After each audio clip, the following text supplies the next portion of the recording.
tente des nouvelles expériences. Ah. Ouais.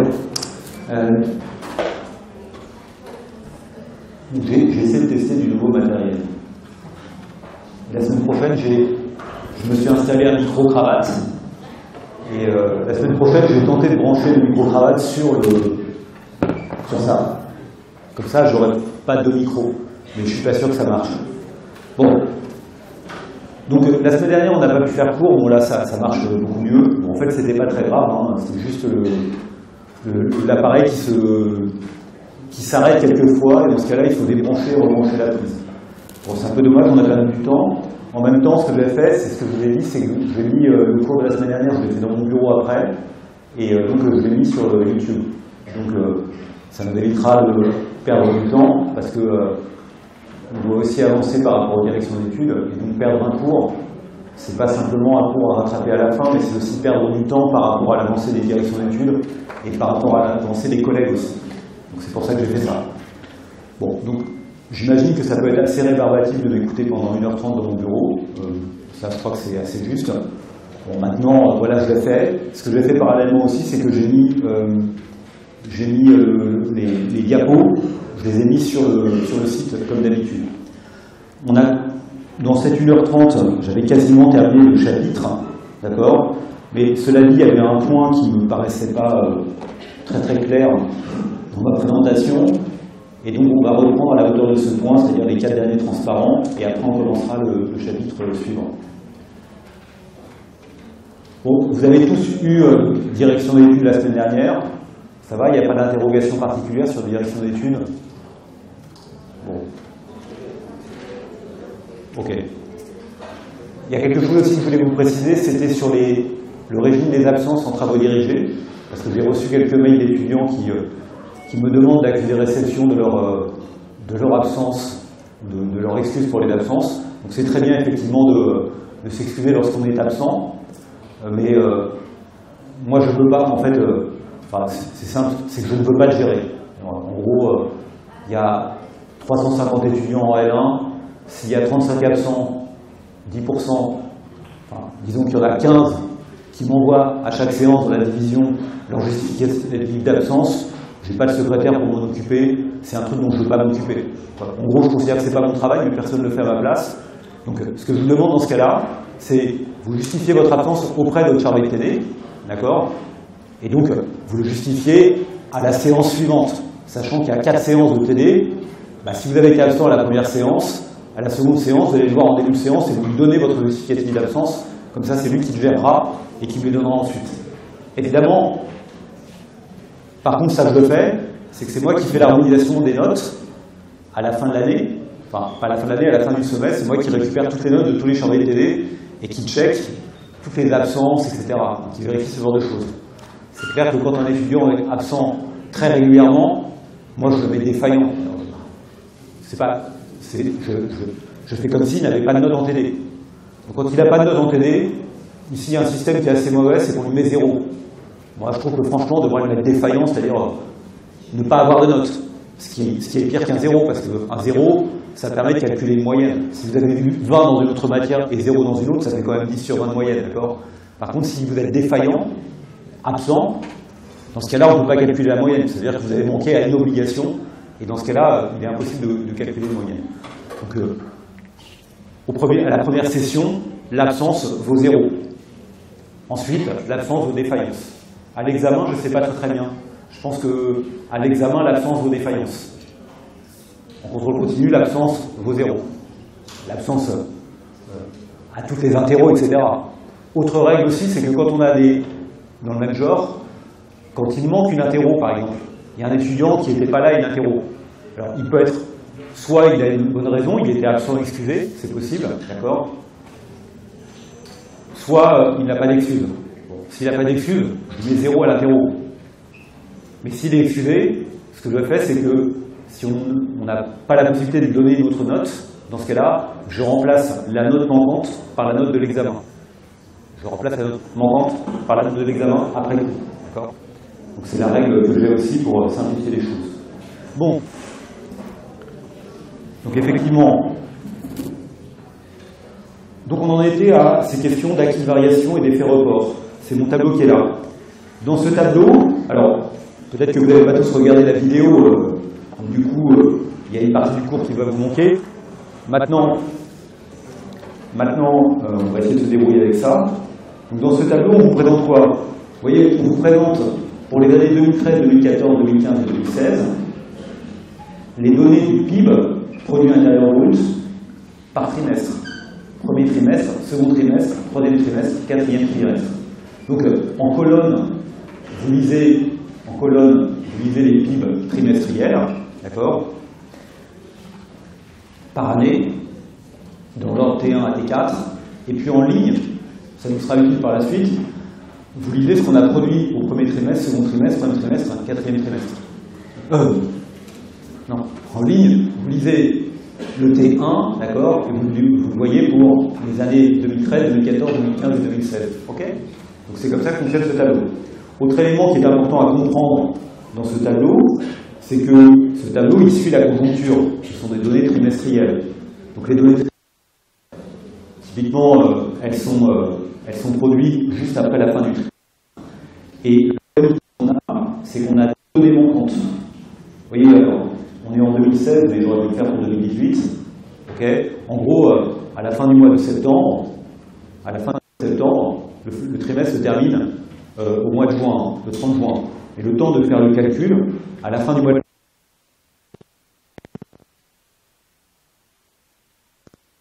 la production pour le second trimestre. Donc le problème ici, c'est qu'il y a des données qui sont manquantes. Il y a deux données qui sont manquantes. Élément aussi à expliquer, c'est que le PIB est une variable de flux.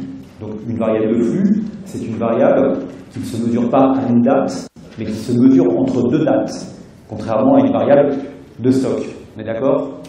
Donc ce qu'on appelle le PIB trimestriel, c'est ce qui est produit entre le 1er janvier.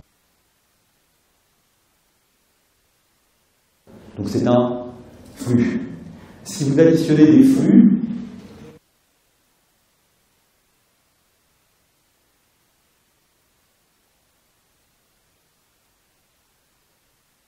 additionner les trimestres, et donc en additionnant les trimestres, on obtient un PIB qui est un PIB annuel.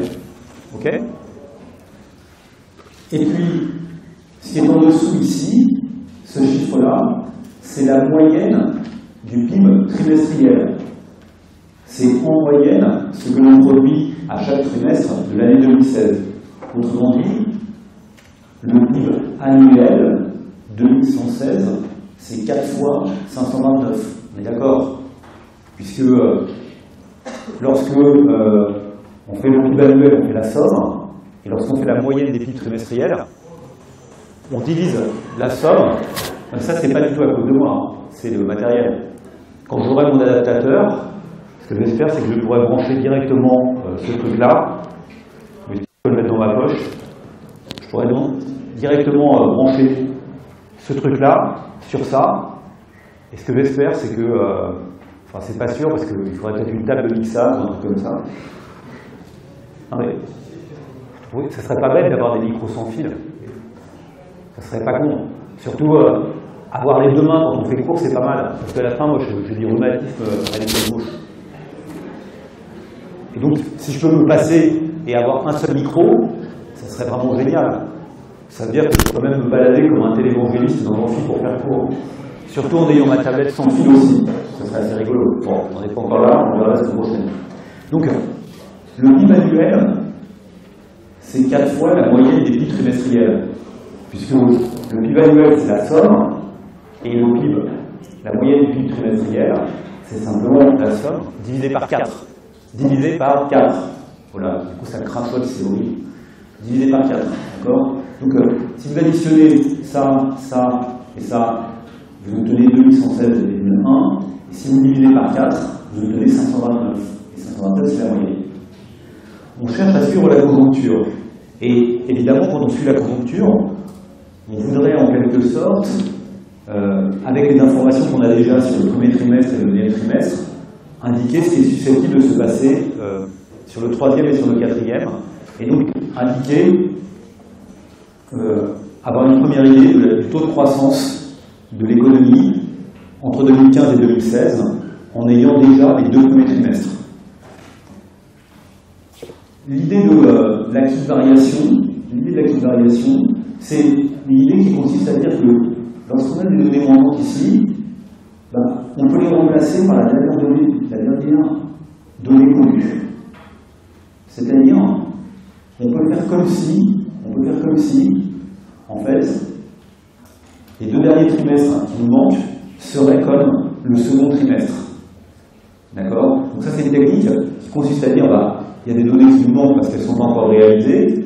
Que se passerait-il dans une histoire fictive où ce que l'on produirait au 3e et au 4e trimestre serait la même chose que ce que l'on a produit au second trimestre? Donc, cette question, on se la pose parce qu'on est au cours de l'année et qu'on n'a pas encore les données qui sont disponibles. On ne sait pas encore. Réfléchir en termes d'acquis de variation, c'est précisément cette technique. Donc, l'acquis de variation, vous avez la définition en dessous. Voilà. L'acquis de variation d'une variable trimestrielle pour une année n correspond au taux de variation de la variable entre l'année n-1 et l'année n que l'on obtiendrait, je le lis parce que la phrase n'est pas évidente, j'ai dû la recopier sur le site de l'INSEE, je pense. Correspond au taux de variation de la variable entre l'année n-1 et l'année n que l'on obtiendrait si la variable demeurait jusqu'à la fin de l'année n au niveau du dernier trimestre connu. D'accord? Traduction de ça. Ici, il nous manque 2016. En 2016, on n'a pas le T3 et le T4. On remplace le T3 et le T4 par la dernière valeur connue, c'est-à-dire 554,6, d'accord? Ok? Et ça nous permet de cette manière-là d'obtenir une moyenne des PIB trimestriels fictives qui est calculée en faisant comme si les données manquantes du 3e et du 4e trimestre égalaient celles du second trimestre. Et ceci donne 555,2. Donc, si vous voulez calculer maintenant l'acquis de variation, qu'est-ce qu'on va faire entre 2015 et 2016? Si vous voulez calculer cette acquis de variation, voilà. Ça c'est moi.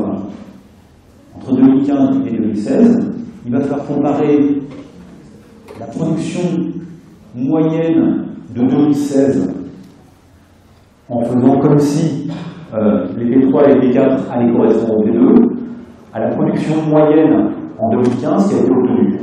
Autrement dit, pour avoir l'acquis de variation, ce que je fais, c'est juste comparer 555,2 qui serait le PIB trimestriel moyen en 2016 si d'aventure les T3 et les T4 étaient comme les T2, le diviser par le PIB moyen, cette fois qui est juste, de 2015, on a complètement 545,3, faire -1, et j'obtiens un pourcentage. Ceci, c'est l'acquis de variation. C'est l'acquis de variation à la fin du second trimestre. C'est l'acquis de variation à la fin du second trimestre, au 3 juin, de la variable entre l'année 2015 et l'année 2016. D'accord? Donc ça vaut combien ça? Je l'ai calculé en fait sur le slide précédent, donc c'est un peu une erreur de ma part. D'accord? Donc ce que j'ai fait ici, c'est ce calcul-là. La petite variation, c'est le taux de croissance moyen annuel fictif, qui simplement consiste à rapporter 555,2 à 545,3 à faire -1, d'accord? Ici, je calcule, j'obtiens l'acquis de variation qui est de 1,73%. Oui? Exactement. Vous faites cette technique-là parce que vous êtes un conjoncturiste et qu'on vient vous voir et on vous dit écoutez, nous sommes le 30 août, quelle est la variation qui est déjà acquise? L'année 2016 est déjà à moitié entamée, d'accord? Quelle croissance a-t-on déjà obtenue? Qu'est-ce qu'on peut dire sur ça? Donc, pour répondre à cette question, l'INSEE développe un concept qui s'appelle l'acquis de variation. Boum, vous remplacez les variables manquantes par la dernière valeur connue, 554,6, D'accord? Et ensuite, vous calculez un PIB moyen, le PIB moyen fictif, en tenant compte de ces 2 derniers trimestres qui reproduisent le second trimestre, et vous calculez le taux de croissance qui serait le taux de croissance si d'aventure, au trimestre 3 et au trimestre 4, on produisait la même chose au trimestre 2. C'est un peu compliqué, non? Alors, pour ajouter à votre trouble, si ça vous trouble, c'est juste une question un peu technique, c'est que, évidemment, cette idée-là n'a de sens ici que pour une variable de flux. Si on vous dit quel est l'acquis de variation du nombre de chômeurs au 30 août. Le nombre de chômeurs, c'est une variable de stock. C'est quelque chose qui est mesuré à un instant donné. Vous comptez le nombre de chômeurs et vous donnez la réponse. Donc c'est pas du tout le même concept. Donc si on vous dit quelle est l'acquis de variation du nombre de chômeurs au 30 août, vous voyez que si vous reproduisez le nombre de chômeurs du T2, du T2, les T3 et les T4, d'accord? Vous faites comme si le chômage était complètement stabilisé, en fait. Se stabilisait, n'augmentez pas.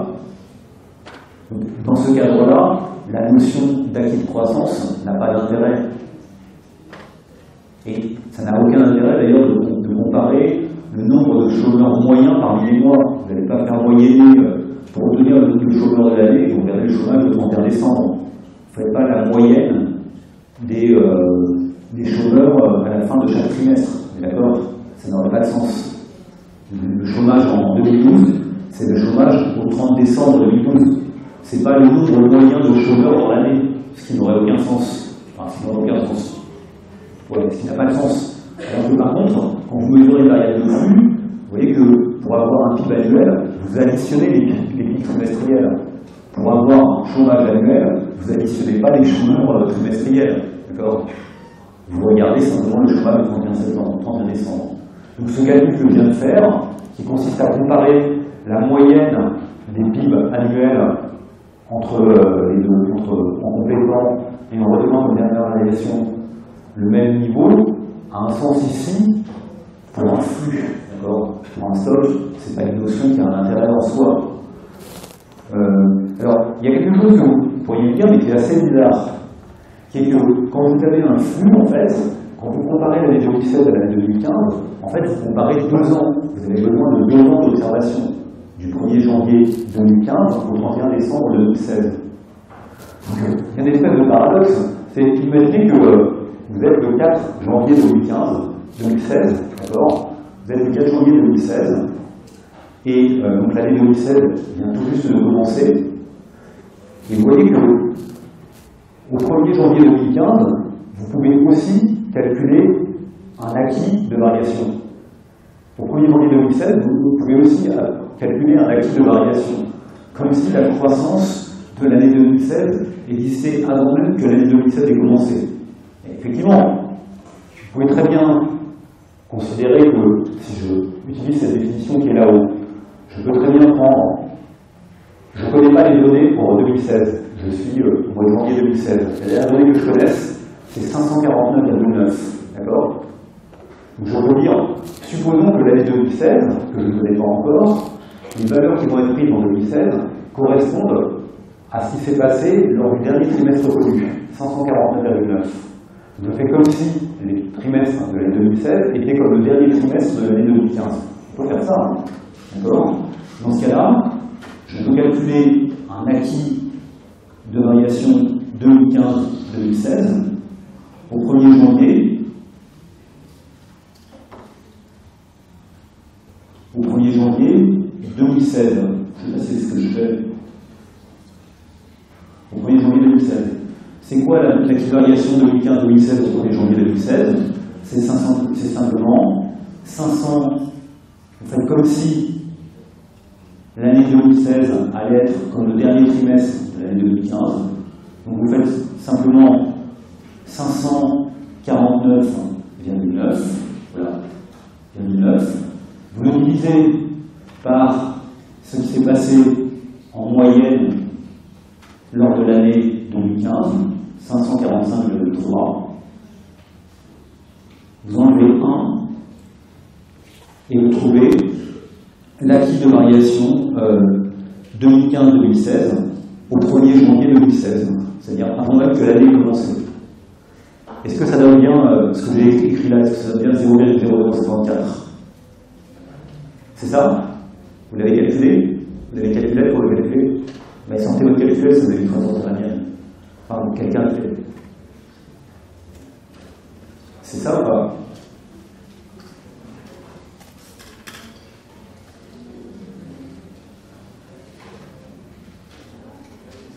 Ça donne ça? Parce que vous voyez, effectivement, ça donne pas ça. Non, pourquoi ça donne pas ça? Parce que quoi? Non. D'accord. Ça vous dit pourquoi le cheval est blanc, et vous dites parce qu'il est blanc. Donc si ça donne pas ça, c'est que c'est pas juste, ouais, effectivement, on n'a pas beaucoup progressé. Donc ça, c'est pas une bonne réponse. Pourquoi c'est pas juste?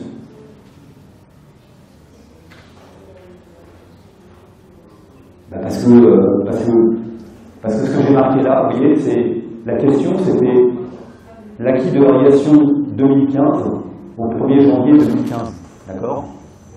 Et quand j'ai commencé à faire l'explication, c'était pour 2016. Donc le problème, c'est qu'il y a une divergence entre ce que j'ai écrit sur le transparent et ce que j'ai dit ensuite. Donc ça, c'est des erreurs pédagogiques. Je ne passe pas tout le temps mon bureau le matin à répéter mes cours. Sinon, je ne pourrais pas en donner tellement. Donc, il suffit juste de le corriger. Mais évidemment, ça nuit. Oh là. Ça nuit, évidemment.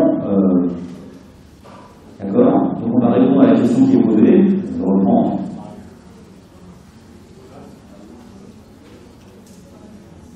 Quel est l'acquis de variation 2015 au 1er janvier 2015? D'accord, c'est ça la question. Pour répondre à cette question, imaginez que vous êtes au 1er janvier 2015, vous êtes là, d'accord? Et vous faites comme si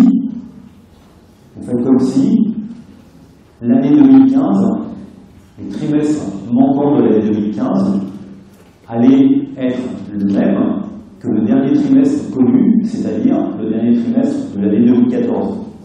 Donc, ce que vous faites, c'est que vous faites comme si, durant l'année 2015, on va produire 538,3, c'est le dernier trimestre connu, qui est le T4 2014, alors qu'en moyenne, en 2014, on a produit 535,4, et là je viens de calculer l'acquis de variation 2014-2015 au 1er janvier 2015. Oui?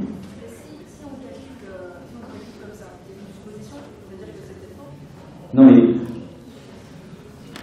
ce que je dis juste, c'est que quand vous êtes conjoncturiste, on vous demande à un moment donné du temps, on vous dit, voilà, dites-moi quel pourrait être, qu'est-ce qui est déjà acquis dans la croissance pour l'année en cours. Et vous n'allez pas tout les donner. D'accord? Donc évidemment, dans un premier temps, je l'ai fait sur une situation où vous êtes tout en doute. C'est comme ça que je l'ai fait. Et j'ai utilisé cette notion d'acquis de variation. Ce que je dis, c'est juste pour vous faire remarquer la chose suivante, c'est pour dire, vous voyez ce qui est bizarre dans cette notion d'acquis de variation, c'est qu'avant même que l'année ait commencé, on est au 1er janvier 2015, on ne sait pas du tout encore ce qui va se passer en 2015, mais déjà au 1er janvier 2015, je peux déjà vous donner un acquis de variation de 2015, calculé au 1er janvier. Donc c'est un peu étrange, non? Simplement, j'applique la définition. Imaginez qu'on soit effectivement, que toutes ces données-là ne soient pas connues. Je ne les connais pas. Donc j'applique ma définition, je dis, je ne les connais pas, donc je les remplace par la dernière valeur connue. Et si je les remplace par la dernière valeur connue, okay, la production moyenne serait de 538,3 en 2015. Okay. Si je compare 538,3, qui n'est rien d'autre que la production au cours du dernier trimestre de l'année 2014, à la production moyenne de 2014, si je compare 538,3 à 525,4, je vois qu'il y a une légère progression. D'où elle vient cette progression? Elle vient que chaque trimestre de l'année 2014, la production a augmenté. de sorte que la production moyenne d'un trimestre de 2014 est supérieure à la production du premier trimestre, mais inférieure à la production du dernier trimestre. Et donc ceci crée déjà un acquis de croissance, avant même que l'année a commencé. Donc cet acquis ici, si je fais ce calcul, il est de 0,0054, c'est-à-dire de 0,54%. Donc, avant même que l'année ait commencé, on a déjà un acquis de croissance. Vous voyez bien, on a un acquis de variation. Vous voyez bien que l'idée d'acquis de variation, qu'on appelle un acquis, c'est quelque chose pour moi qu'on a déjà. En fait, c'est une notion totalement fictive, elle est acquis cette croissance. Il peut très bien y avoir une récession en 2015, qui fait qu'en 2015, la production elle est moindre qu'au dernier trimestre de 2014. Donc, rien n'est acquis. C'est juste un mot, on dit c'est un acquis de variation. Mais là aussi, la production au premier trimestre, elle pourrait être inférieure à ce qu'on a fait en T2. Et donc, dans ce cas-là, cette variation n'est pas acquise. Mais c'est pour avoir une idée, une première idée de ce qui pourrait se passer. Donc c'est une notion un peu étrange, pas étrange. Donc, regardez, effectivement, vous voyez que si vous considérez la variation entre 2014 et 2015, elle a été de combien? C'est le coefficient multiplicateur de 2015 par rapport à 14. C'est combien?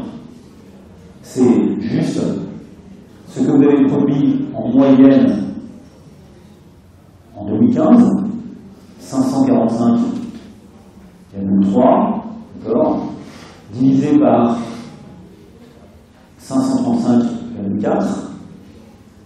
Ok, ça c'est le coefficient multiplicateur effectif Entre 2014 et 2015. Entre 2014 et 2015, d'accord? C'est bien ça. 545,3 divisé par 545,4. Mais vous voyez que ce coefficient effectif, il se divise en deux parties. Une partie que l'on peut considérer comme étant un acquis de variation,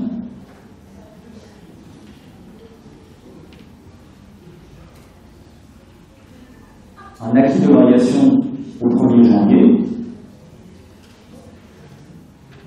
au 1er janvier 2015, d'accord? Pour calculer cet acquis de variation, c'est ce qu'on a fait précédemment. On divise le dernier trimestre de l'année 2014 par la moyenne des trimestres de l'année 2014, c'est les 0,54% qu'on vient de parler, et puis vous avez un autre ratio, et ce ratio c'est quoi? C'est ce qu'on pourrait appeler un effet propre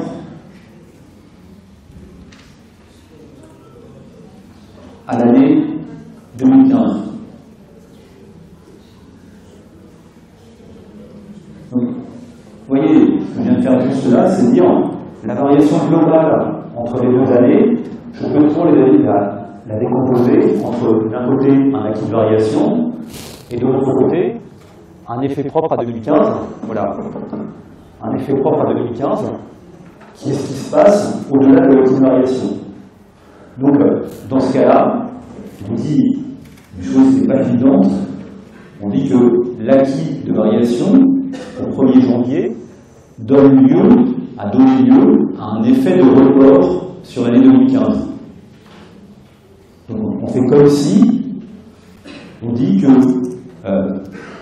finalement la croissance entre 2015 et 2014, elle peut se voir comme le produit de quelque chose qui était déjà entamé au cours de l'année 2014, qui est cette acquis de variation entre le janvier 2015 et un effet propre. Mais un effort propre, je ne sais pas pourquoi, non, c'est un effet propre. Cet acquis de variation, c'est ce qu'on appelle un effet de report de l'année 2014 sur la croissance 2014-2015. C'est un peu technique, non? Pas très très intéressant. Donc, regardez la décomposition, ok? Vous voyez que si vous regardez ce qui se passe entre 2015 et 2014, effectivement, le taux de croissance il a été de 1,84%. il a été de 1,84% de manière générale. Je compare 545,3 à 535,4. Okay. Et il y a une partie de cette croissance qui provient de l'effet record dont j'ai parlé, c'est-à-dire de l'active variation au 1er janvier, qui est de 0,54%, et puis le complémentaire, qui vaut 1,039 en termes de coefficient multiplicateur, c'est-à-dire en croissance de 1,32%, qui est simplement un effet de report de l'année 2014 sur l'année 2015.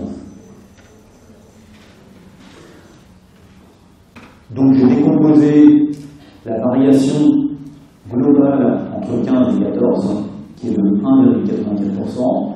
Je l'ai décomposé en un effet report qui est de 0,54%, qui est mesuré au 1er janvier. C'est l'effet report de l'année 2014 sur la croissance entre 2014 et 2015, et puis un effet propre qui est de 1,32%. Pourquoi on fait ça? C'est juste pour que lorsque un conjoncturiste de lycée dit à la fin du troisième trimestre, du deuxième trimestre d'une année, il y a déjà un acquis de variation, il y a déjà un acquis de croissance, que vous compreniez ce que signifie cet acquis de croissance. Il fait comme si les trimestres à venir de l'année, les trimestres d'enfant, allaient être comme le dernier trimestre connu. D'accord? Et si vous faites ce calcul, vous voyez que la croissance 2014-2015, elle se calcule dès le début de l'année 2014. Puisqu'elle consiste à comparer 4 trimestres de connexion consécutive qui correspondent à 2 années civiles. Donc une partie de la croissance se construit, y compris en 2014. Si vous avez déjà de la croissance qui se met en place en 2014, ça va donner un effet report de 2014 sur 2015. Oui? Comment? Mais quand vous avez un nombre, d'accord, ce nombre-là, M15-14, c'est bien la croissance entre 2014 et 2015, 1,84%. D'accord? Je peux toujours dire que cette fraction, je peux toujours la décomposer de manière arbitraire. Vous voyez, ici ce que je fais, c'est que je la décompose en faisant apparaître un produit de 2 fractions, parce que le premier produit, c'est précisément ce que j'ai appelé l'acquis de variation de la croissance 2014-2015, mesuré au 1er janvier 2015. Donc, ça, c'est l'acquis de variation. C'est ce que j'ai entouré là en rouge. Et donc, ce qui reste, c'est quoi? Ce qui reste, c'est ça, nécessairement, de manière à ce que ce soit égal, c'est 545,3 divisé par 530,3. Et ça, vous pouvez le voir comme étant un effet propre à l'année 2015.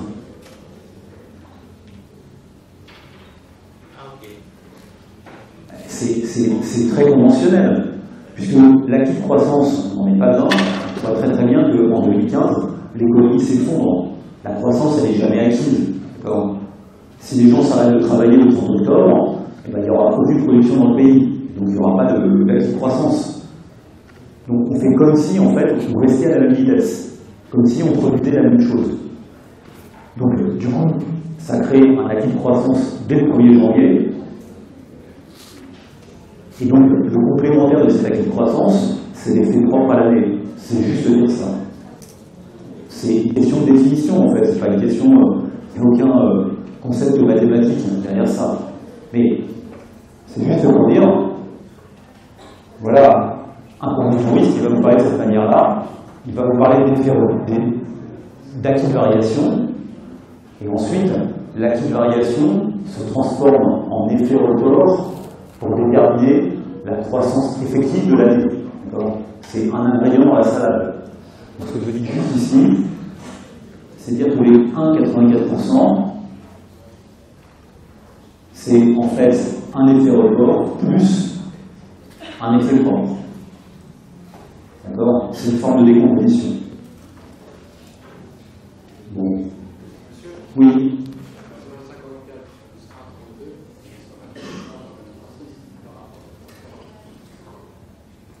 Est-ce que quelqu'un veut bien répondre à monsieur? Je pense que vous devez être un peu aveuglé par votre casquette, en fait, mais regardez là, c'est pas grave, c'est juste pour...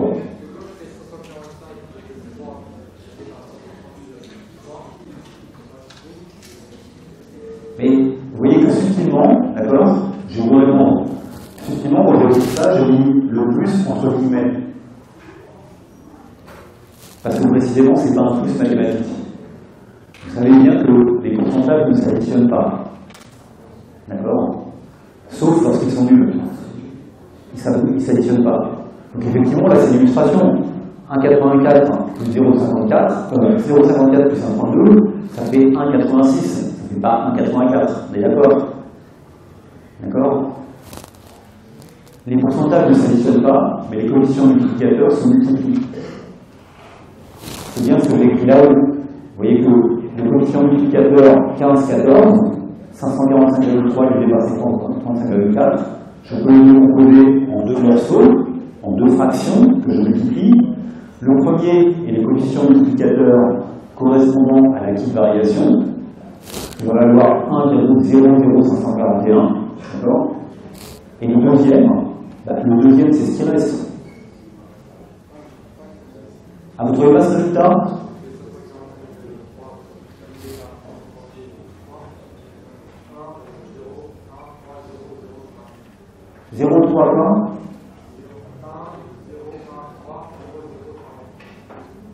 Ah, bah ça c'est plus gênant. Bon, ok. Trouvez 1,013 quoi bien?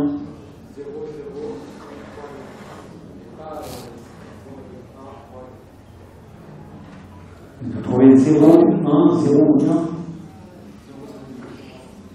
1, 0.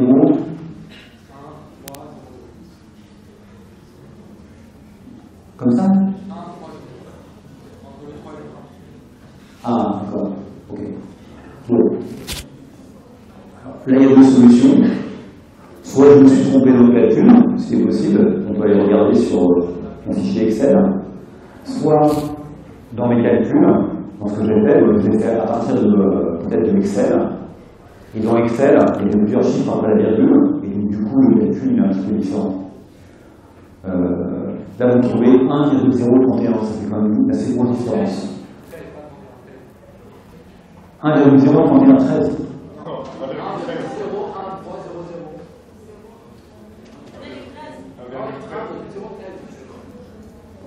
Ah oui. Et moi, je trouve 1,01319, c'est ça. Ok, vous trouvez ça. C'est ça que vous trouvez, d'accord? Bon, je sais pas. Peut-être que vous avez raison, vous avez certainement raison.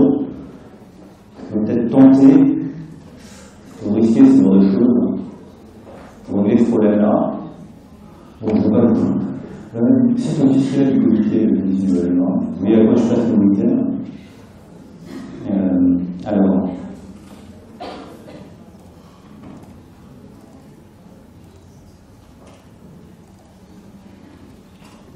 C'était tableau chapitre 1. Ah, peut-être là. Est-ce que vous voulez ces données? Je ne sais pas. Je l'ouvre.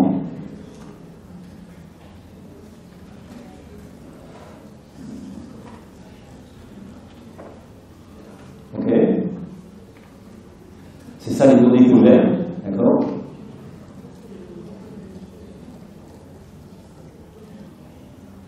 C'est ces données-là. Ok. Donc effectivement, vous voyez que si je refais mon calcul, l'acquis de variation, on est d'accord que c'est 538,3. Donc E180 divisé par 535,4, c'est ça l'acquis de variation. Ah oui. Déjà là, il y a un problème. Là, je trouve 0,55. 0,56%, c'est ça que vous avez donné? Ça fait 1,00556. Donc ça fait 0,56% dans un lit. Ok? Et ça, je dis que ça doit être égal à quoi? Le taux de croissance des 2 années, c'est quoi? C'est ça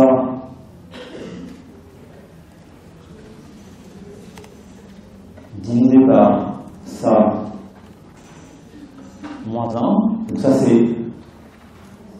Ah oui, alors là j'ai mis moins 1. J'ai enlevé le moins 1 pour rentrer en évolution multiplicateur. D'accord? Ça nous fait du 1,85%. J'avais dit combien? 1,85? J'ai mis 1,86? Bon, ça fait 1,85, 49, etc. Ok? Et puis l'effet propre, c'est 545,3 divisé par ceci. Et ça fait 1,019. Vous avez raison. 1,019, ça fait 1,29%. Donc regardez ce qu'on a. Vous notez, vous, je ne peux pas le noter moi. Ça fait 1,85%, 0,56% et 1,13%. C'est ça que vous avez trouvé? D'accord. Donc, je me suis trompé, je ne sais pas pourquoi. Là, ça fait 1,85%. Là, je ne sais plus, j'avais trouvé 0,55. Et là, c'est 0,13. Ok? C'est approximativement juste. Il peut y avoir des petites erreurs d'ajustement. Donc, voilà ce qu'on a vu. On a vu ces notions de acquis de variation qui donnent lieu à un effet de report l'année suivante. Donc, ceci achève mon premier chapitre. Donc, on va passer au chapitre suivant. Alors, pour passer au chapitre suivant, il faut que j'aille dans mon document.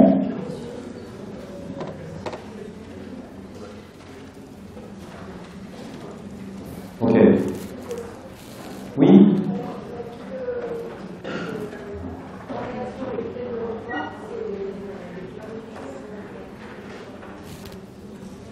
L'acquis de variation se transforme en effet de report lorsque l'année se déroule.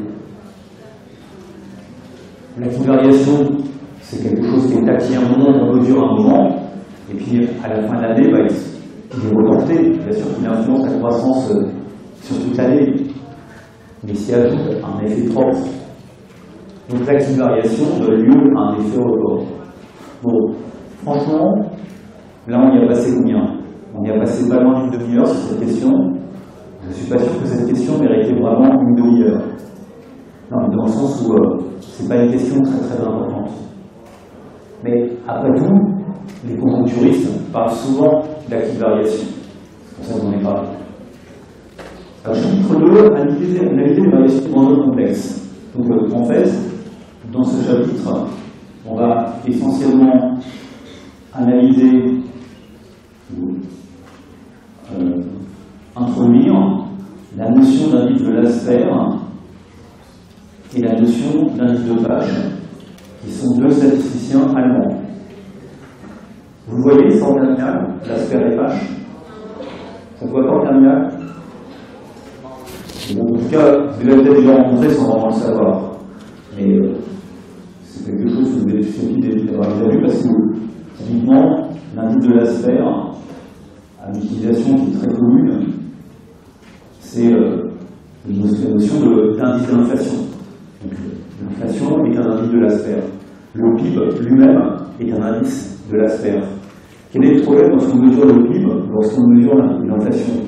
C'est que le PIB, ça correspond en fait à un palier hétérogène de biens qui sont produits. Et vous voyez bien que dans l'évolution du PIB, qui est une construction, vous allez additionner des torchons et des serviettes en tenant compte des prix de chacun.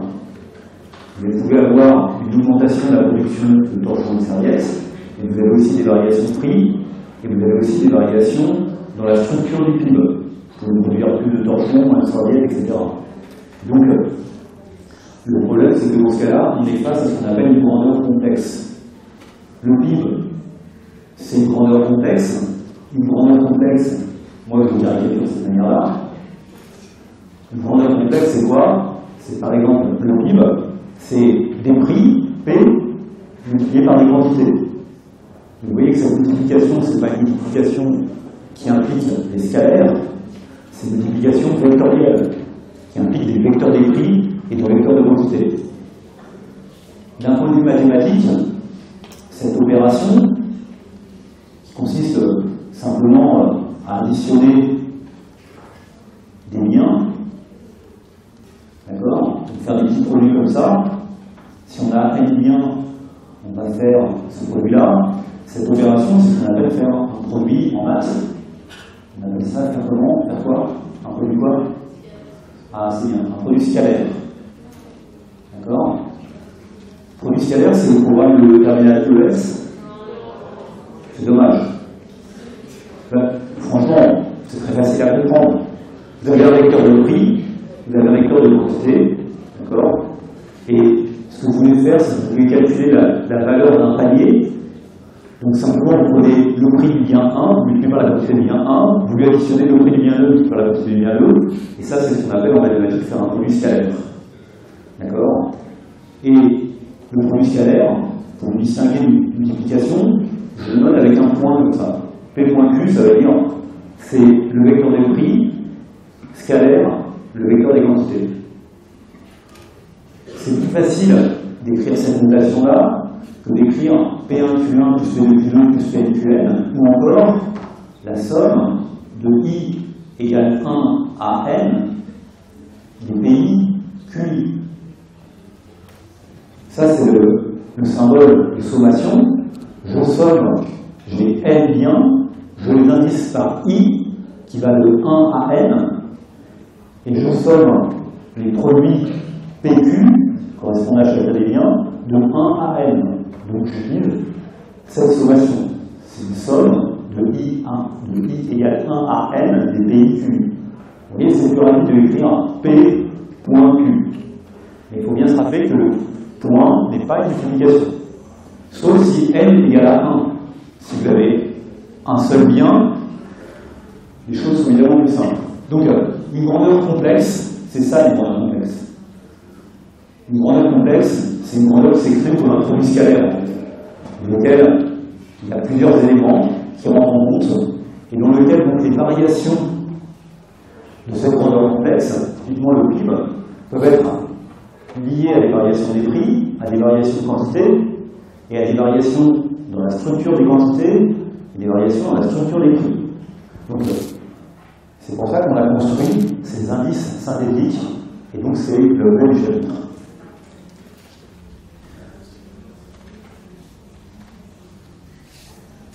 Donc la différence entre une grandeur simple et une grandeur complexe, c'est effectivement que dans l'évolution d'une grandeur complexe, il y a deux sources de variation. Il y a deux sources de variation. Parce qu'il y a plusieurs éléments qui bougent en même temps. Une grandeur complexe, c'est PQ. Donc évidemment, quand je dis qu'il y a deux sources de variation, il peut y avoir une source de variation qui est liée au fait que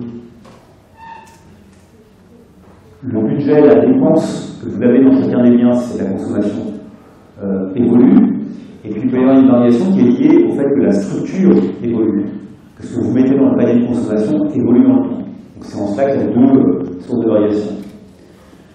Ce qu'on appelle un effet de structure, c'est ce qui permet de distinguer entre ces deux sources de variation. Donc un indice synthétique, c'est une manière de mesurer, de décomposer un effet de structure. Bon, je pense que ça se dit pas, ça se fait pour être compris. Prenons un exemple qui a un effet de structure sur un effet de structure. Après on verra les indices. Bon, en fait, c'est assez simple à comprendre. Donc, vous imaginez, vous comparez deux entreprises, l'entreprise A et l'entreprise B.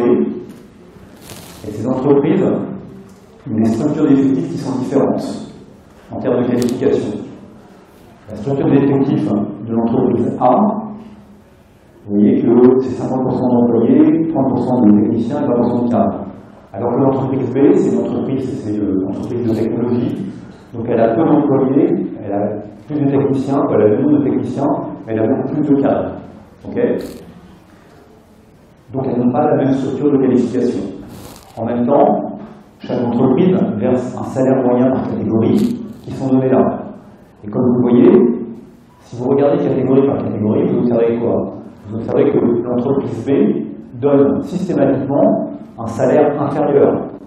Elle paye ses employés 1 300 €, l'autre elle paye 1 500 €, elle paye ses techniciens 1 800, l'autre elle paye 2 104, et même ces cadres, elle les paye moins, elle les paye 3 500, et l'autre elle paye 3 851. Donc ça donne l'impression, en regardant qualification par qualification, que les salaires versés par l'entreprise B sont inférieurs aux salaires versés par l'entreprise A. Pourtant, bien sûr, le résultat c'est que, puisqu'elle n'a pas la même structure d'effectifs, le salaire moyen de l'entreprise B est plus élevé que le salaire moyen de l'entreprise A. Pourquoi? Parce que c'est simplement lié à un effet de structure.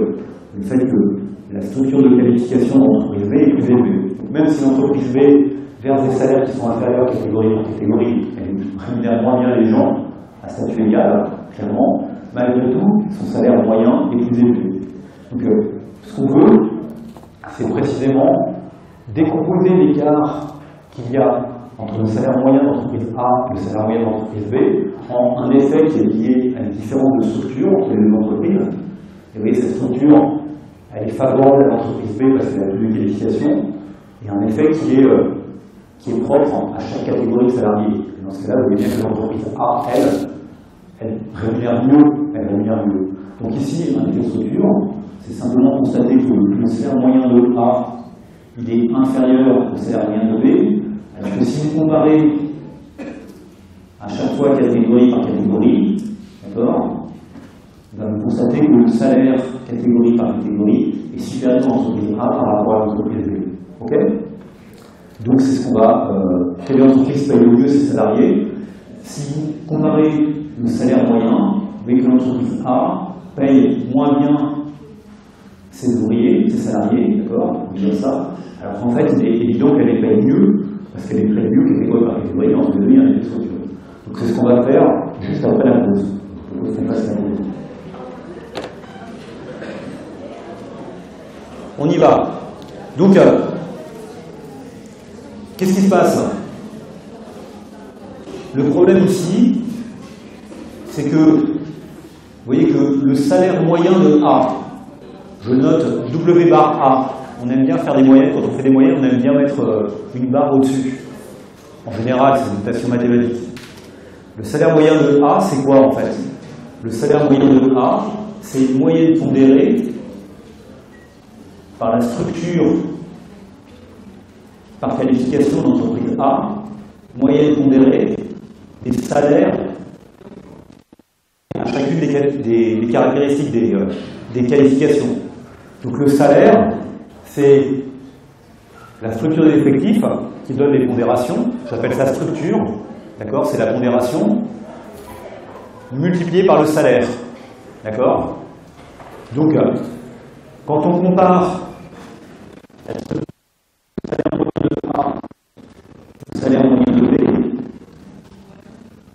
vous voyez que ces deux entreprises, évidemment, elles diffèrent à la fois par les salaires qu'elles donnent à chacun des employés, d'accord? Et bien sûr, elles diffèrent aussi par leur structure. Donc, dans la différence qu'il y a entre le salaire moyen donné par A, W bar A, et le salaire moyen donné par B, W bar B, il y a un effet qui est lié aux deux salaires différents, WA et WB, et un effet qui est lié à la structure salariale des deux entreprises qui peuvent être différentes. Donc quand on compare ces deux entreprises, on doit tenter d'isoler ce qui relève du changement de structure, des deux structures différentes, des structures salariales différentes, de ce qui relève de la politique salariale catégorie par catégorie. Donc c'est ça, distinguer un effet de structure. L'effet de structure, c'est la composante de la variation qui est liée à la différence de structure entre les deux entreprises. Si les deux entreprises avaient la même structure, évidemment que le salaire de A sera supérieur, le salaire de B sera supérieur, parce que vous voyez que B distribue des salaires, non c'est l'inverse, A distribue des salaires qui sont supérieurs pour toutes les catégories. Donc ce qu'on veut, c'est essayer de distinguer, de voir l'impact de l'effet de structure sur la différence entre les deux salaires moyens. Ce qu'on appelle un effet de structure. Donc, c'est exactement ce que je fais là, d'accord? Ici, on ne le met pas avec un produit scalaire. Je sais pas, je dis W bar A, c'est la moyenne en utilisant la structure de A, c'est-à-dire les pondérations de A, structure de l'effectif, avec les salaires de A. W bar B, c'est la moyenne calculée avec les structures de B et les salaires de B. Et si vous faites évidemment le ratio entre les deux, vous obtenez un coefficient multiplicateur qui vous indique que le salaire moyen dans l'entreprise B vaut 1,191 fois le salaire moyen dans l'entreprise A. Et donc la différence de salaire entre les deux entreprises par rapport à A est de 19,1%. D'accord? On peut dire en moyenne, l'entreprise B plus haut ses salariés que l'entreprise A. Évidemment, ceci n'est pas vrai si on regarde catégorie par catégorie, parce que, encore une fois, catégorie par catégorie, on observe que l'entreprise A donne des salaires systématiquement plus élevés. Et la structure de qualification est évidemment différente. Donc on voudrait proposer une décomposition qui sont à l'avantage. On voudrait la décomposer entre un effet de différence de salaire effectif, catégorie par catégorie, et puis un effet de structure.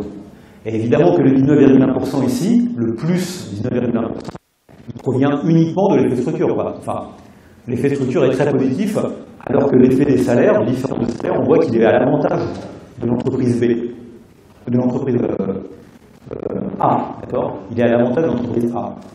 Donc, à la question, l'entreprise A paye-t-elle mieux ses salariés que l'entreprise B? Tout dépend de la manière dont la question est posée. Si on vous dit, en moyenne, parmi les salariés, non, l'entreprise B A ne paye pas mieux ses salariés, mais si vous prenez catégorie par catégorie, elle les paye systématiquement mieux. Donc, les deux structures sont différentes. Donc, à chaque fois, on voudrait aller au-delà de ça, de ce qu'on a dit, 19,1%, essayer d'avoir cette décomposition. Alors déjà, en fait, vous voyez que quand je fais structure de A, salaire, produit scalaire, salaire de A, vous avez compris, je vais prendre ces vecteurs qui somment à 1 ici, mais s'ils ne sommaient pas à 1, la question serait un peu la même, c'est une pondération. D'accord. Ce que je vais appeler structure de A. 3 éléments. Ce que je vais appeler salaire de A. 1, c'est ça. D'accord. Et quand je fais un somme prod, je multiplie, j'additionne, je fais ça. Quand je fais des salaires, je fais ces multiplications, je fais égal. D'accord, je fais bien ce que j'ai appelé coefficient.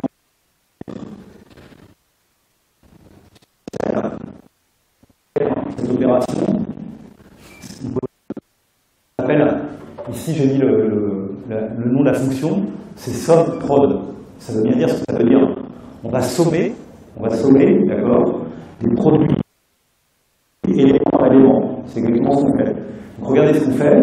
Somme prod, vous prenez le premier vecteur, on l'appelle C44, parce qu'il commence à la colonne, il est sur la colonne C, et il comprend les éléments 44, 45 et 46. Donc on l'appelle C44, 2 points, C46. C'est juste une manière de désigner un vecteur sur Excel. C44, 2 points, C46, c'est les 3 valeurs, C44, C45, C46. C'est le vecteur, en fait, colonne, qui va de 44 à 46. Donc le 2 points, il est ici pour souligner ça. Et ensuite, je mets un point virgule, c'est Excel qui met un point virgule, on met un point virgule, et on met l'autre vecteur. L'autre vecteur, c'est E44, vous voyez, c'est la colonne des salaires, c'est la colonne E, et ça va de 44 à 46. Et quand on fait cette notation, on fait précisément l'opération qui consiste à multiplier les termes des deux qui correspondent, C44 avec E44, plus C45 avec E45, plus C46 avec E46. Donc au lieu d'écrire directement, on écrit ce qui est plus rapide à écrire. Donc Le 2050, celui-là, et la case 47, là, ou 47, elle est exactement égale à ce sol prod. On a fait le produit scalaire. De la même manière, évidemment, on aurait pu, on peut le faire aussi pour l'entreprise B, d'accord? On fait le même somme prod, simplement on tient compte de la structure effective de B, et on obtient le C41 pour B. Okay, en fait, dans ce type de délai, dans ce cours, l'opération que vous devez retenir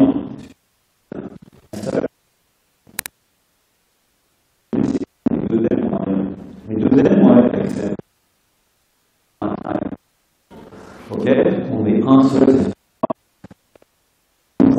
C'est la fonction Excel que vous devez savoir utiliser pour ce cours. Savoir utiliser, vous désignez avec la. C'est exactement ce que vous faites maintenant. Donc, comment on va mesurer l'effet de structure?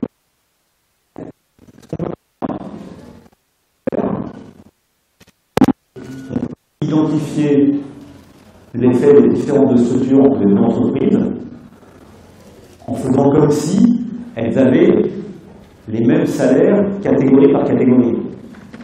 Donc, les différentes structures, vous allez de A à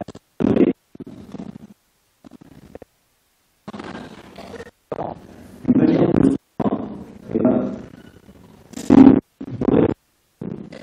à salaire donné.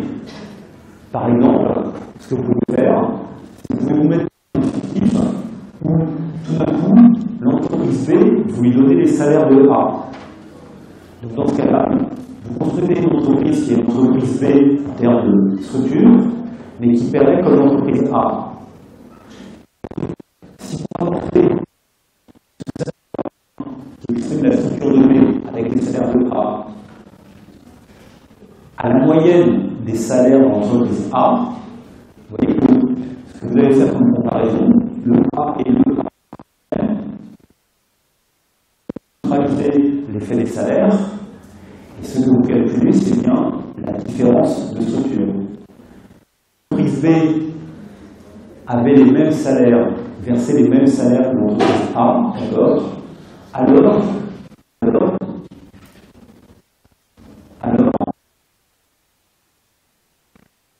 l'entreprise B serait 33,2% plus élevée que l'entreprise A. Donc là, vous voyez bien qu'effectivement, avec l'entreprise A, elle a une structure qui est beaucoup plus avantageuse en termes de qualification. L'entreprise B est une structure où il y a moins de qualification, mais si tout d'un coup, vous créez l'entreprise B, vous voyez que l'entreprise B, elle verserait des salaires 33,2% plus élevés. Donc il y a un effet de structure, l'effet de structure qui est favorable.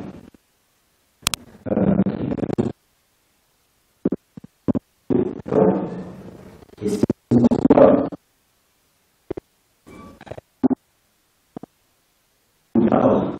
un effet de structure qui est la catégorie A, le taux de variation du salaire moyen B serait de 3. Mais dans la réalité, cette variation n'est que de 19,1%. Donc évidemment, à B, ok, 33% plus élevé, mais l'effet spécifique au salaire, propre au salaire, contrebalance les effets. C'est un effet. Si la moyenne pourrait être de 30%, alors qu'en fait elle est de 19,1%, c'est bien parce qu'il y a un effet qui contrebalance. Et l'effet qui contrebalance, on l'a compris, c'est que l'entreprise A verse pour chaque catégorie des salaires qui sont plus élevés. Et donc cette fois, on peut dire que l'entreprise B paye moins ses salariés à structure identique. Et ceci n'est pas la mesure de la structure, ceci est la mesure de l'effet propre des salaires par catégorie. D'accord? Donc,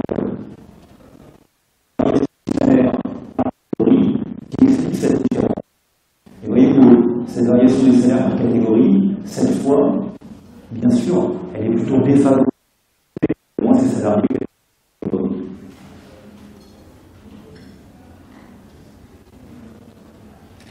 Précisément, pour mesurer l'effet des différences de salaire, on peut le faire non pas comme on l'a fait pour les l'inverse. On va raisonner à structure fixe.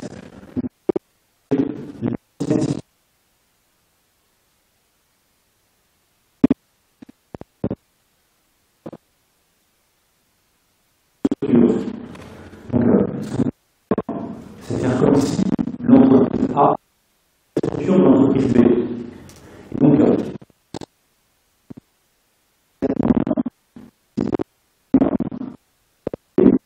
en figeant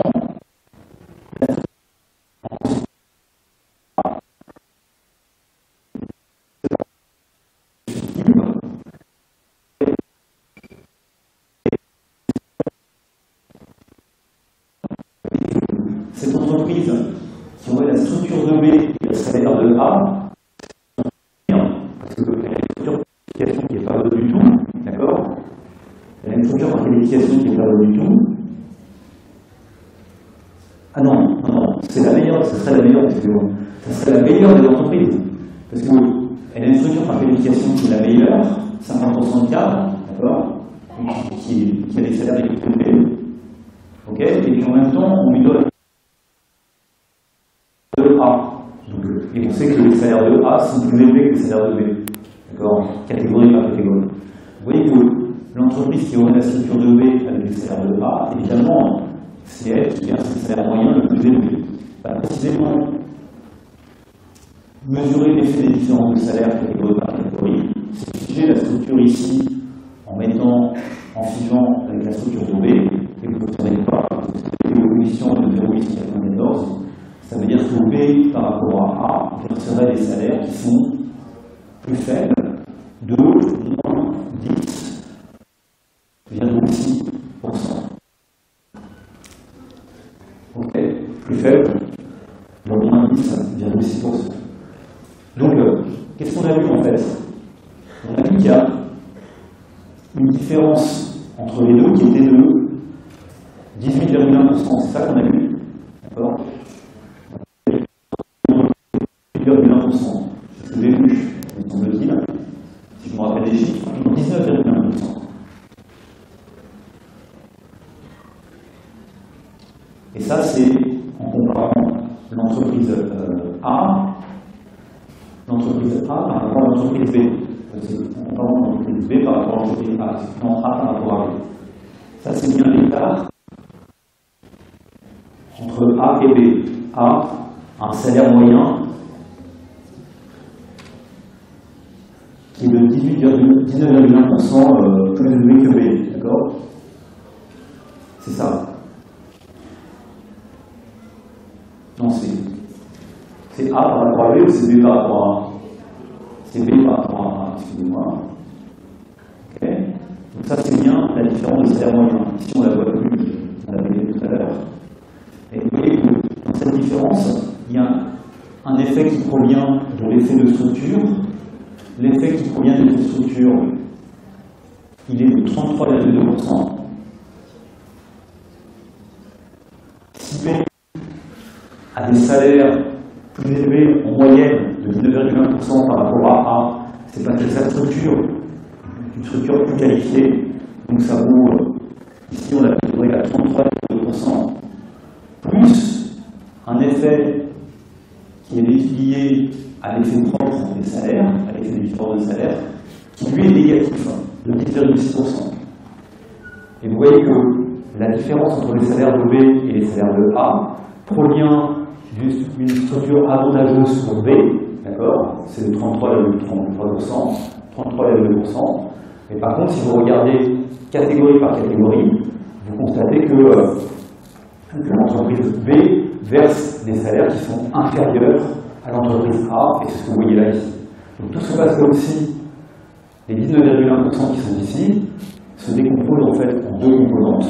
Un effet de structure favorable à l'entreprise B, qui est tellement favorable qu'il contrecarre un effet négatif qui serait un effet salaire inférieur.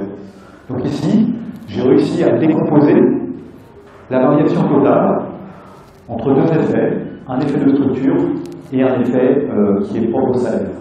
Comme tout à l'heure, le plus, ici je l'ai mis entre guillemets, parce que évidemment ces deux pourcentages ne s'additionnent pas.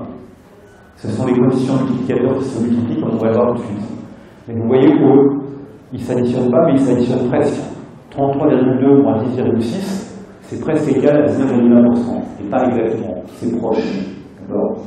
Quelle opération on a fait ici? Je pense que c'est mon transformation. D'accord? On évoquait que la différence de salaire entre B et A, qui vaut 19,1%, avec un risque de 1,91. Ok? Cette différence, c'est simplement le W normé, c'est quoi? Et les salaires de B, c'est ça, hein? D'accord? Le W bar A, c'est l'entreprise qui est la structure de A, et les salaires de A.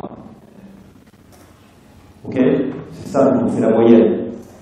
Mais vous voyez que, exactement comme on l'a fait tout à l'heure avec une histoire d'effet report et d'effet propre, d'accord? On peut décomposer ce ratio en deux parties. Vous voyez ce que je fais quand je décompose ce ratio en deux parties, c'est qu'au numérateur et au dénominateur, j'ai introduit une variable qui est W bar avec la structure de B et les salaires de A. Ok? Et je le fais en haut et en bas. Donc ça et ça centralise. On est ok? Ça et ça centralise. Mais vous voyez que ceci, c'est exactement l'effet de structure, c'est-à-dire 33,2% ou 1,332. Et ceci, c'est exactement l'effet de salaire en comparant B par rapport à A en prenant la structure de B. Donc, c'est l'effet spécifique du salaire. C'est 0,814 me semble-t-il. D'accord? Ah oui, c'est ça. Ok. Donc, mathématiquement, je vais décomposer le multiplicateur de 1,191 en deux morceaux. Un morceau qui provient de l'effet qui mesure l'effet de structure en figeant les salaires à A, et un autre morceau qui note la différence de salaire en figeant la structure, et j'ai pris la structure de l'entreprise B. Évidemment, donc c'est comme ça que je suis arrivé à cette décomposition. Évidemment, vous allez me dire, mais pourquoi vous avez choisi, quand vous avez comparé la structure de B à la structure de A, pourquoi vous avez fiché? Vous auriez très bien pu le faire en prenant les salaires de B. De la même manière, vous pourriez me dire, mais quand vous avez comparé les salaires de B aux salaires de A, pourquoi vous avez décomposé en prenant la structure de B et pas la structure de A? C'est une question tout à fait juste. En fait, il n'y a pas qu'une seule manière de décomposer ce 19,1%. D'accord? J'aurais très bien pu faire une opération qui est parfaitement identique, mais qui est inverse. Au lieu d'introduire la structure de A, la structure de B et les salaires de A, comme je l'ai fait là-haut, j'aurais très bien pu mettre la structure de A et les salaires de B. Et dans ce cas-là, vous voyez que son premier nombre, ça mesure aussi un effet de structure, mais cette fois, je fige en faisant comme si l'entreprise A distribuait les salaires de l'entreprise B. D'accord? C'est notre manière de le faire. Dans ce cas-là, je trouve un effet de structure qui est 34,9%, qui est un petit peu différent de ce qu'on a trouvé tout à l'heure, mais qui est relativement proche. Il mesure toujours un effet favorable de la structure de B. Et puis, en complément, si je fige les salaires de B, vous voyez que pour mesurer l'effet spécifique des salaires, je dois figer la structure de A pour que ça marche. Et ce ratio-là, c'est bien les salaires qui verseraient une entreprise, qui verserait les salaires B en ayant la structure de A. Ok? Donc c'est une autre manière de raconter la même histoire. Et vous voyez que ça donne des chiffres qui sont légèrement différents. Ça donne des chiffres qui sont légèrement différents, puisque cette fois, les 19,9% se décomposent en 34,9%, plus, son outil, ça fait combien? Ça fait 10,8%. Moins 10,8%. D'accord? Donc ça fait 34,9% plus moins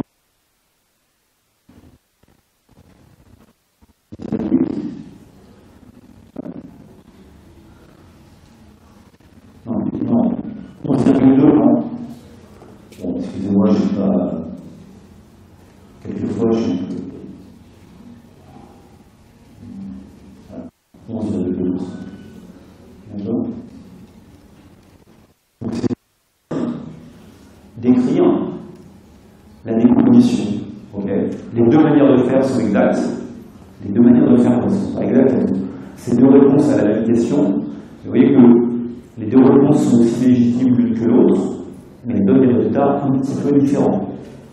Mais en même temps, les deux capturent la variation globale de salaire moyen, mais la décomposent de manière différente. La première en figeant les salaires de A pour calculer la structure de B, et la seconde en figeant les salaires de B pour calculer aussi les deux structures. Ok? Oui? Ouais, 11,8, excusez-moi.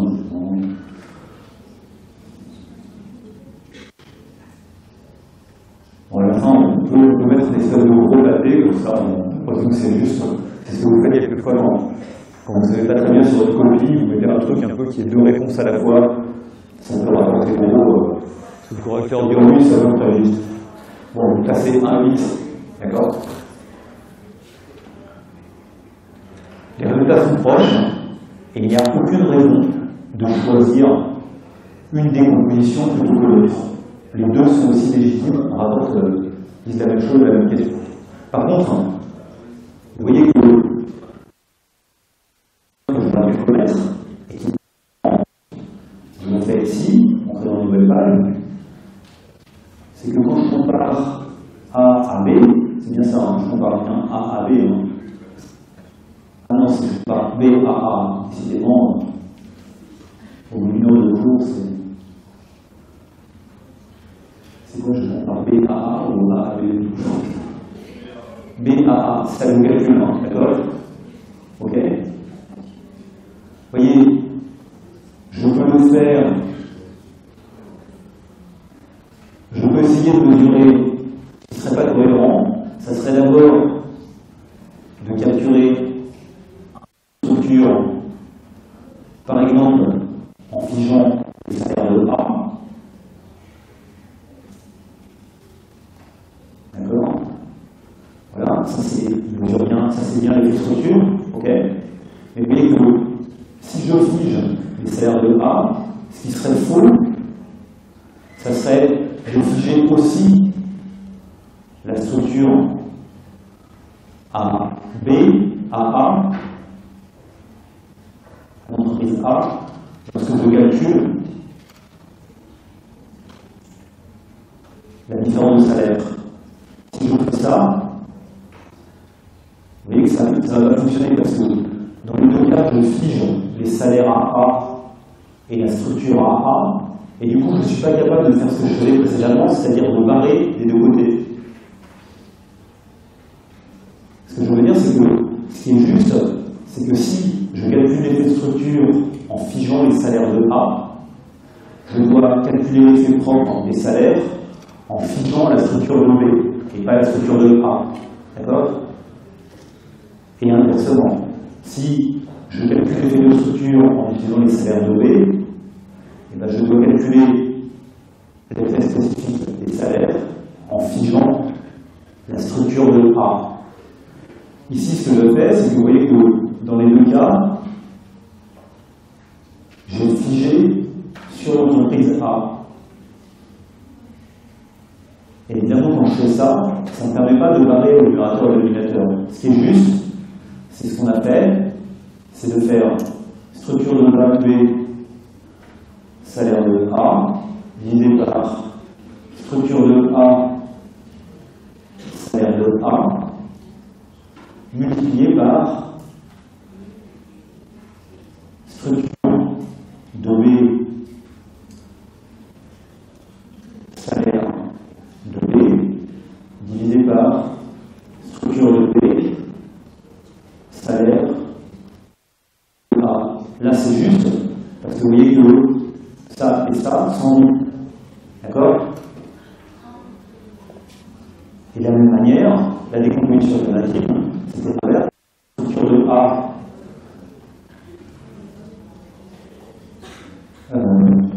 c'était prendre, pardon, structure de B, pardon, salaire de B, divisé par structure de A, salaire de B, ça c'est un effet de structure, multiplié par W, structure de A, salaire de B, d'accord, divisé par structure de A, salaire de A. Et que là aussi, ça et ça s'en va pour donner le même résultat. Mais en revanche, si vous aviez pris à chaque fois l'entreprise A ou l'entreprise B comme référence, dans les deux cas, ça n'aurait pas marché. D'accord? Donc il y a bien que deux manières de le faire qui soient justes. Ne faites pas les deux autres manières qui sont fausses, puisqu'elles ne vont pas s'additionner, elles ne sont pas cohérentes. Oui?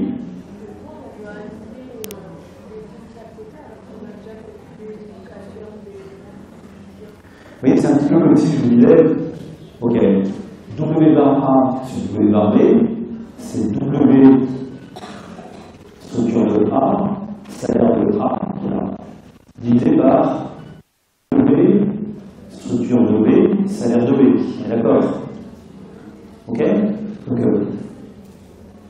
c'est bien ça qu'on a. Ici, on a bien, quand on regarde ça, on a bien, là, ici, on a bien le W structure de B, salaire de B, divisé par le W structure salaire de A.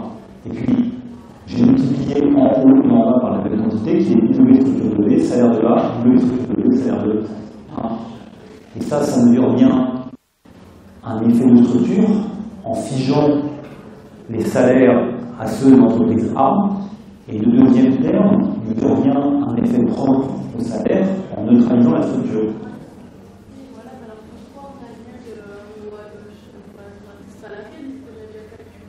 Pourquoi on annule? On a déjà calculé les structures et les salaires. Du coup, pourquoi vous voulez barrer le... Non, mais c'est juste parce que je vous propose une décomposition qui est juste mathématiquement. D'accord? Vous voyez, ici, j'ai bien un effet de structure. Si vous comparez ce numérateur-là à ce dénominateur, et ça mesure bien un effet spécifique. Je quitte la structure. Et ce que je constate, c'est que si je multiplie les deux, je sens bien l'effet total. Et soit je peux le faire de deux manières, soit pour calculer l'effet structure, je fiche sur les salaires de A, et dans ce cas-là, pour calculer l'effet spécifique, je dois ficher la structure de B, soit inversement. Par contre, ce qui est au-dessus n'est pas correct. Pourquoi c'est pas correct? Parce qu'effectivement, les deux mesurent un effet de structure et un effet de salaire. Vous voyez que si je multiplie les deux, je n'obtiens pas la moyenne. Donc, la bonne manière de faire, c'est ça. D'accord? Ce qui est là-haut, c'est pas complètement faux, mais c'est pas juste. Ok?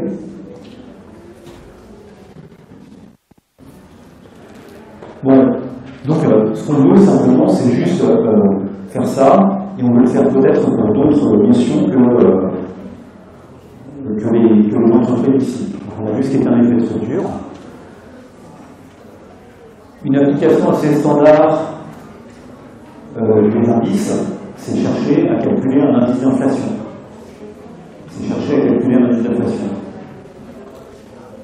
Le problème, c'est que quand vous cherchez à mesurer l'inflation, vous mesurez un indice général de prix.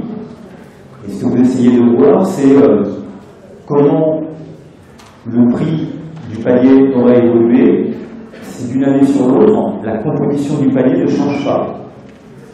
Donc, calculer un indice d'inflation, c'est exactement figer les quantités pour calculer l'effet qui est lié uniquement à l'augmentation de la valeur des prix. D'accord?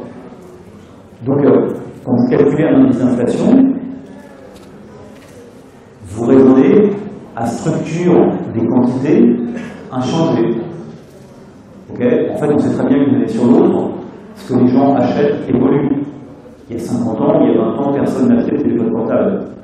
Une année sur l'autre, ça évolue moins, mais ça évolue quand même, puisque les années se suivent, se ressemblent un peu, mais pas complètement. Ce que vous voulez faire, c'est calculer un indice de prix. Et donc pour ça, vous voulez figer l'évolution des quantités. Et donc c'est exactement ça. Vous allez neutraliser la structure du panier. Vous allez neutraliser la structure du panier pour capturer l'effet de l'augmentation du prix du panier qui est lié uniquement à l'évolution du prix. Et calculer un indice d'inflation, c'est calculer, effectivement, c'est calculer un indice qu'on appelle un indice synthétique. C'est un indice qu'on appelle synthétique. Et la problématique est exactement la même. Vous devez figer la structure des quantités.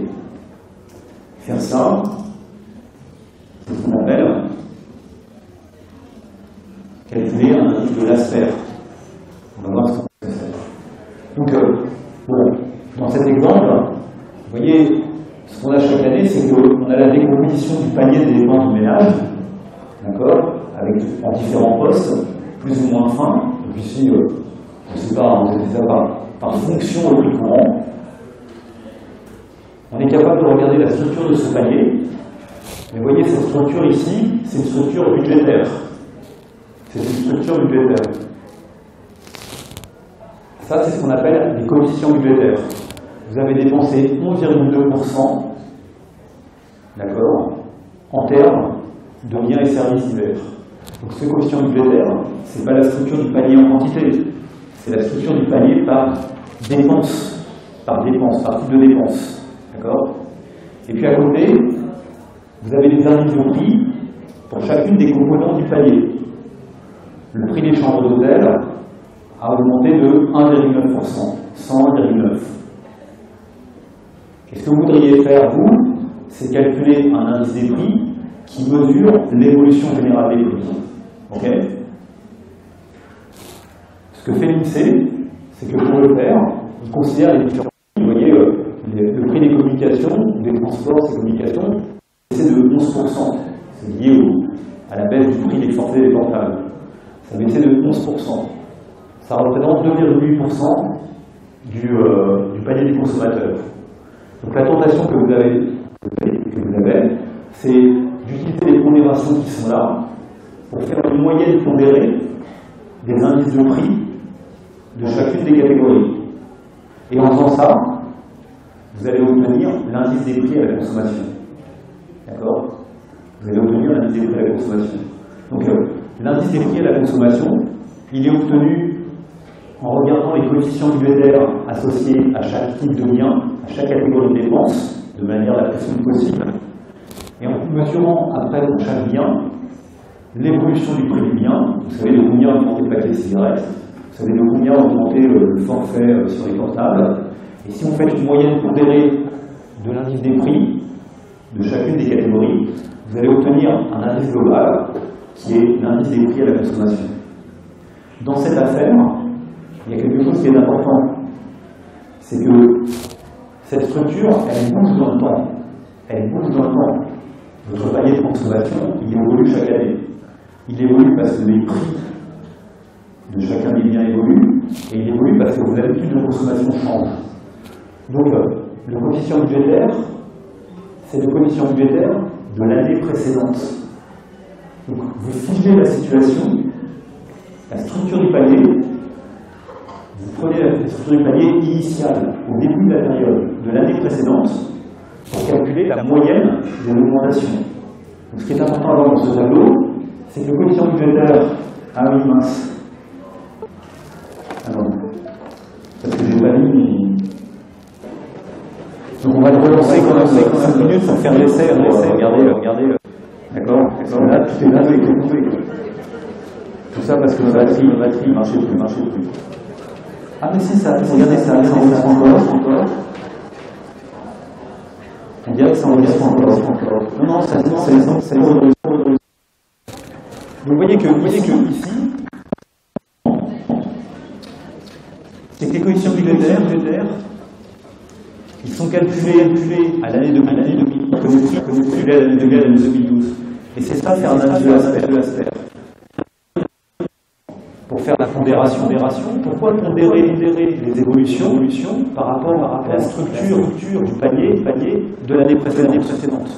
On aurait très bien pu calculer l'évolution de la structure de panier de l'année 2012. Ben ça, ce qu'on fait, c'est faire un indice de l'aspect. Quand vous faites un indice de page, c'est l'inverse. Vous figez la structure, non pas à l'année de départ, mais à l'année d'arrivée. La différence entre les pages, c'est ça. Il nous reste 2 minutes. D'abord, à comprendre, si vous avez une œuvre que j'appelle une œuvre synthétique, c'est souvent ce qu'on appelle en économie un agrégat, d'accord, le prix, l'approximation, etc. Et cette grandeur, elle est la somme de ces grandeurs élémentaires. Donc elle est un produit scalaire. Des fois, un très grand nombre de vecteurs, un très grand nombre d'éléments. Elle est un produit scalaire. P scalaire Q. Donc, ce P scalaire Q, c'est aussi la somme de I égale 1 à n, des PI multipliés par Q. C'est aussi sur Excel. D'accord. La première question que vous pourriez vous poser, c'est comment a évolué la grandeur x entre 0 et t. Donc évidemment, cette évolution relative, très bien calculée facilement, faites juste pt scalaire qt divisé par P0 scalaire Q0. Ceci, c'est simplement l'évolution de la valeur du panier. Si vous multipliez par 100, vous obtenez un indice. Base 100, année 0. D'accord. Donc, c'est exactement ce qu'on a fait en fait quand on a calculé le salaire moyen dans l'entreprise A et dans l'entreprise B. Vous comparez l'année 0 à l'année T. Et ensuite, vous remarquez subtilement que dans l'évolution entre l'année 0 et l'année T, il y a des évolutions de prix et des évolutions de quantité. D'accord. Il y a des évolutions qui reflètent des évolutions des quantités et des qui reflètent des évolutions de prix. Comme il y avait dans l'entreprise A et B, des évolutions qui provenaient d'effets de structure et d'autres d'effets propres au salaire. Ici, c'est exactement pareil. Là, en calculant les indices élémentaires, d'accord. Ce que je vais chercher à faire, c'est décomposer en fait ces indices élémentaires en un indice de prix et un indice de quantité. Et pour le faire, il va falloir que je fige les quantités d'un côté et que je fige les prix de l'autre. C'est ça faire les aspers et les pages. Donc faire des indices. Bon, il est 3h55. On a travaillé moyennement aujourd'hui, mais on fera mieux demain à 6h30. Vous serez prêts. Merci de votre attention.